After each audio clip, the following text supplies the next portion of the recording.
Waters turned to blood. They're lying, talking about they have capped the well.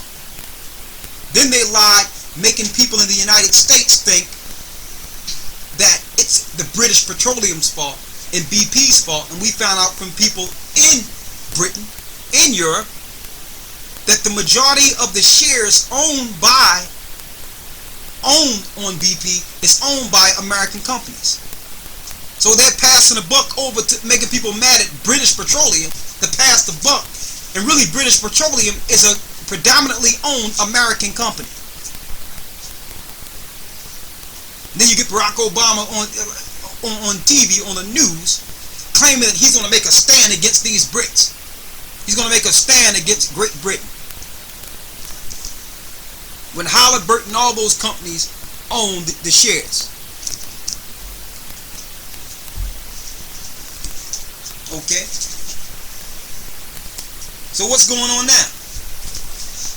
What's going on now is there's an uproar in government when it comes to this oil spill. They're trying to plan on what the next course of action is. They're trying to plan on the next course of action based on the seepage under the oil well. When really we know what the next course of action is. Displacement. Okay? I can't go through it all, but I just want to, where's my I put my apocrypha here. My annotated apocrypha. Yeah. I wanted to go into what's going to happen in the Middle East, because I've never went over with y'all here, and I said I would. And then we'll be open for questions, and we'll see you all Friday. Saturday, okay. Oh, we gotta go out Friday, right? You have yours? I need you to read this. And this is happening all over the world. What's happening with people losing jobs, and the resources are going up to the point where you can't afford the resources. This is happening all over the earth. There's a famine that's developing right now over in Russia because it's, because of the heat wave that's over there. Resources are going up high. Jobs are being lost. And it's amazing to me, if you look at the United States politics, here's Second Edwards 15 and Second Edwards 16 point. If you look at the politics, not just the United States, but over here also, you look at the politics of how so many people are out of work, right? Don't have jobs, don't know where the next dollar is going to come from or what have you. But yet, legislation is on the table for Barack Obama to extend what you would call the stimulus. And I'm going to show you how they play both sides, even though there's no such thing as Democrat or Republican. They're all on the same side. Masons under Satan. Okay? There is no good or bad. They both play the middle. Barack Obama is now blaming the Republicans for not signing the stimulus bill, saying they're playing political football with people's lives, saying it's the Republicans' fault.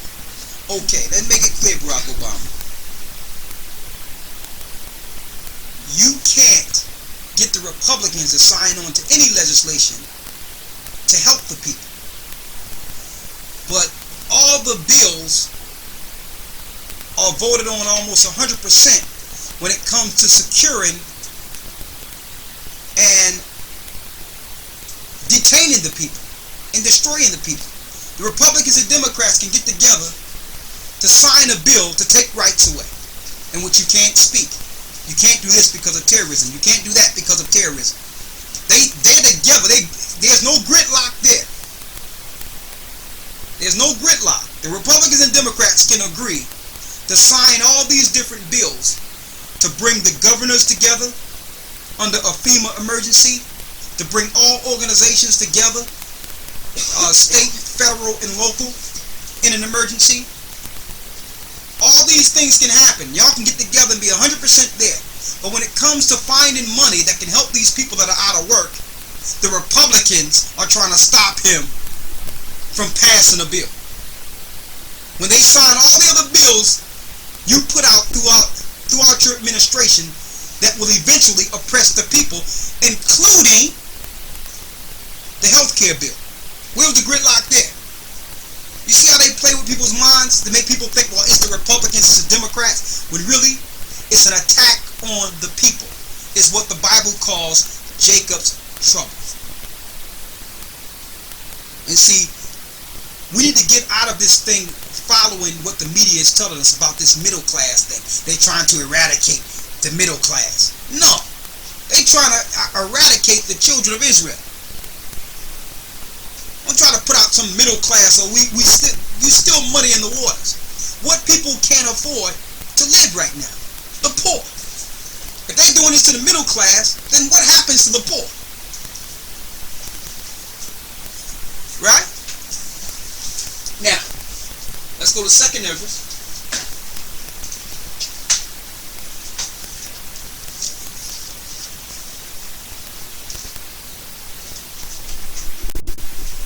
And it's amazing. The same time that they got people distracted, this is what's going on. You got all these ships over there in the Middle East, under the Suez Canal, past Egypt. There's about to be an all-out war in Iran. You got a flood that just happened in China that killed so many people from a dam. Alright? You have all these destructions going on in the earth. And the only thing that people in America can think about is that LeBron James just signed to the Miami Heat. Madness. He's going to Florida to do what? Breathe in the toxins that's coming out of the Gulf of Mexico?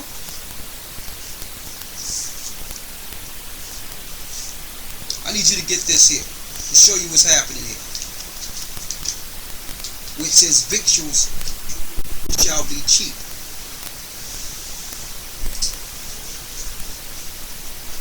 Get the regular apocrypha here. Get that. 2nd Ezra 15. Let's start here. Let's start at 14. All this is happening all at once, and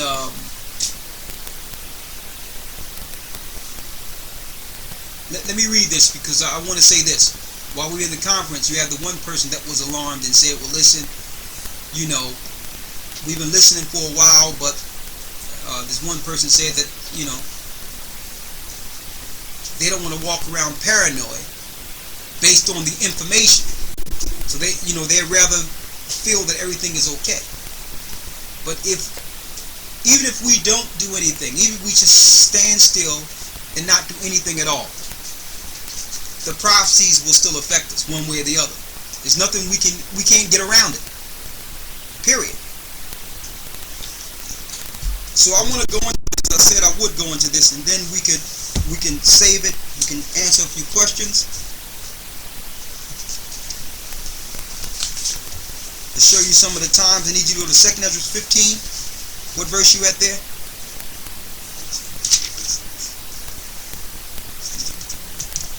Where you at? I want that too. I want that too. But get the one in the 15th verse.